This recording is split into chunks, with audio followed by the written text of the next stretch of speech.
জামাই ষষ্ঠীর বাজার কিরকম চলছে? আছে মোটামুটি চলবে। জামাই আর ষষ্ঠীর বাজার আরও পরে লাগবে। মানে মিষ্টির দাম কিরকম? 10 টাকা 8 টাকা। দই হলে 130 টাকা। এমনি চলছে বাজার ভালো? হ্যাঁ,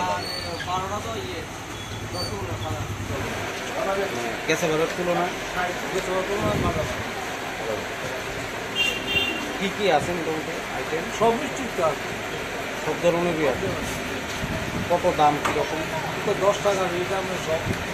আর রসগোল্লা সব 10 টাকা, 10 টাকা, আবার 10 টাকা, ঢালাই সব 10 টাকা, একটু 20 টাকা, দই 160 টাকা, মিষ্টি গাছ সব করেছে 140 টাকা। তবে বাজার ভালো না। গেছে এবার কীরকম? বেশিরভাগ তো ভালো হচ্ছে এবার তো বেশি সবার বলেই আছে এবার দেখা যাক দুবার বলে ইলিশের ব্যবসা তো মোটামুটি ভালো, আগের তুলনায় এখন কম। আগে কিন্তু ভালো দেখছি, মাছ এসেছে ভালো, পদ্মার মাছ এসেছে 1800 টাকা, 1500 টাকা, 2500 টাকা, 2 kilo 2.5 kilo size, 1 kilo size 1800 টাকা। একদম ফ্রেশ পদ্মার মাছ নতুন আছে। গতবার অনুযায়ী এবার ব্যবসা একটু কম, কিন্তু মাছের চাহিদা ভালো, একদম ফ্রেশ মাছ।